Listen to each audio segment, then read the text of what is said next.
Good morning, everyone. Thank you so much, Jim Shelton, Assistant Deputy Secretary for Innovation and Improvement at the U.S. Department of Education. My name is Darlene Rodriguez. I work for WNBC. I anchor a morning show here in New York City. Hey. I'm so happy to be with you all today. My colleague, Tracy Strahan, was supposed to be here. She got married on Saturday. And she was a lovely bride, I might add.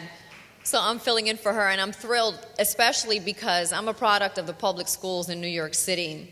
And they were some of my greatest experiences. I went to middle school, to elementary school, and high school in the Bronx. I know you did a Bronx shout-out and a borough shout-out. There you go.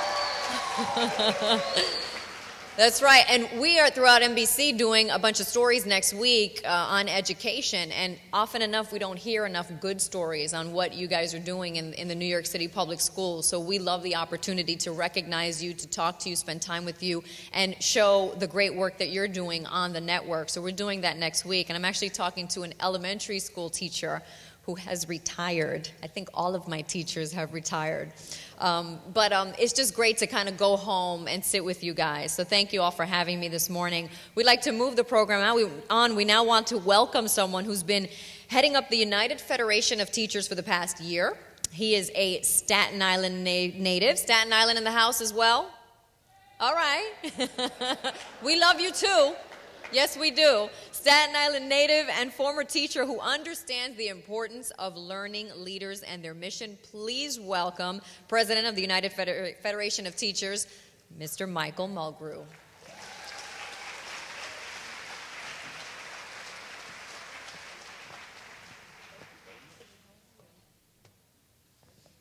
Good morning, everybody. Come on now, we're going to do it, hopefully twice. Good morning, everybody.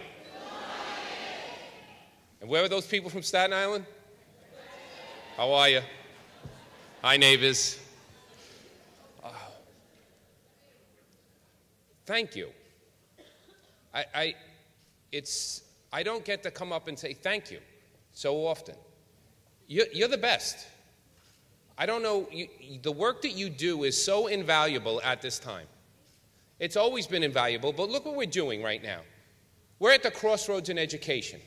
And I'm so happy that in New York State, we're raising our standards. Most people would say, you're in an economic downturn.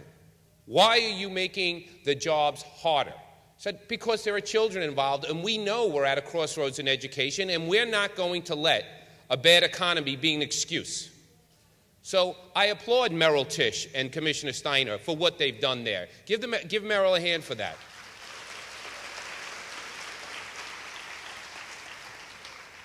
Jim Shelton, I just met you this morning. I want you to keep making announcements. Okay? You made an announcement about a month ago. We went to Washington, and you said, New York State, you are now a race to the top recipient, have $700 million. That was a good announcement. We appreciate that. And yesterday, you did the Promised Neighborhoods, and we are so happy that Lutheran Hospital and somebody who we've been partnering with, the Abyssinian Development Corporation, so we'll be part of that. So thank you for that again. And not that we're looking for anything, what are you doing next week? It is a monumental task we're taking on as a country. Forget all the noise for a minute. We know we have to do things differently. We know that what is happening in the world requires a different education for every child. We know we have to be able to engage every child in the learning modality that will make them involved in their own education. And that is something that this country's never done before. And that's the task we have before us and the challenge we have before us. And I know that what you do allows teachers to reach more children, allows more children to get engaged in their education. And you now know that once they're engaged, they succeed. And that is so, so pivotal in what we do inside of a classroom. And it is so pivotal to the outcome for a child for their life. So when you just take all the noise out of it, the more volunteers we have, the more people we have saying, you know what, the economy is not an excuse. Obstacles can be overcome. And if we continue to work together in a political climate that tries to divide people, and if we just focus on the children and focus on knowing that we want the next generation to be better than the one that came before it, and we will not be the generation who stops that progress in this country, that if we focus on that,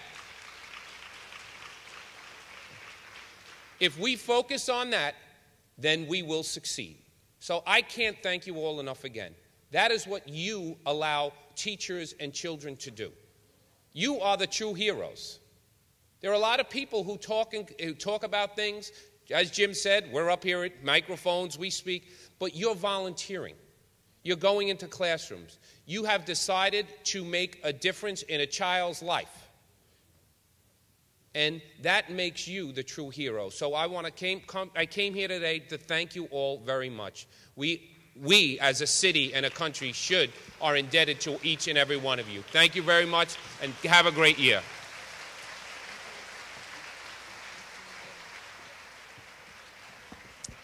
Mike, thank you so much for your words. I'd now like to introduce someone to you who'd like to share a few words with you as well this morning. He's a champion of education, serving this area right here of Morningside Heights and all of Community District 7. He's also the chair of the Education Committee. Please welcome Councilman Robert Jackson. Hey. Hi, how are you? Good morning. Buenos dias. Hola. Well, this is a great day in New York City, and let me just thank everyone for being here. How many of you are volunteers? Raise your hand. That's a lot of volunteers. But let me just say that I thank the Learning Leaders for inviting me here this morning to be a part of this program.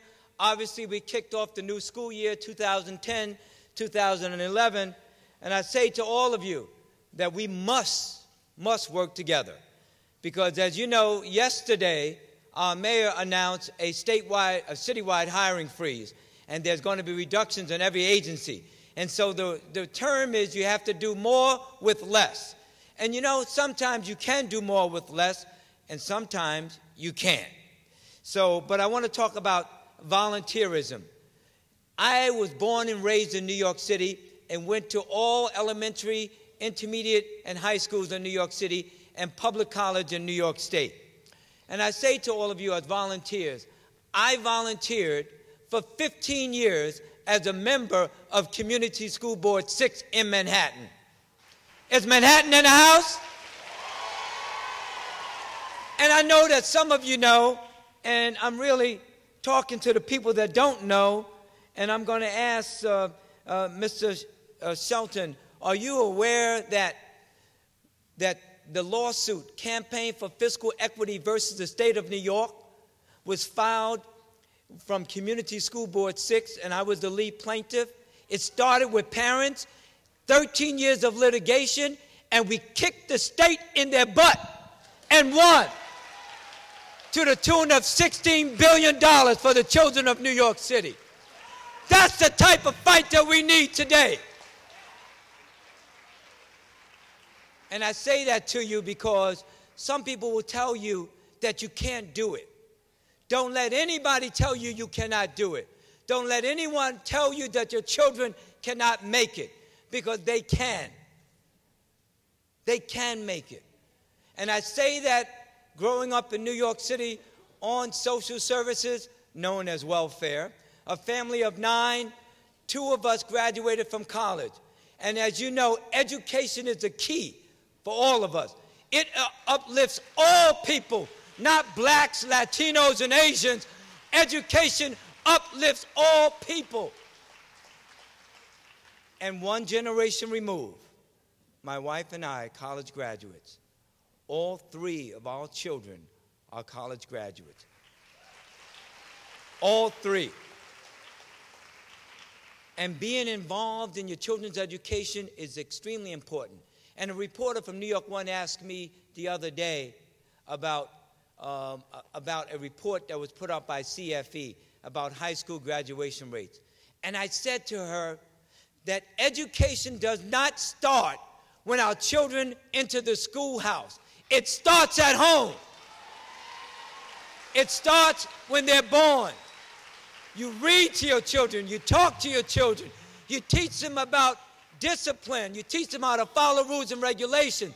All of these things we need to teach our children before they walk in the classroom. But also, when they walk in the schoolhouse, our educators must be prepared, and we as legislators make sure that the tools are in the classroom so that the teachers and educators can do their job. Thank you for volunteering. Thank you, Learning Leaders. Thank you to our speaker, our leader, Christine Quinn, the Speaker of the City Council. Thank you.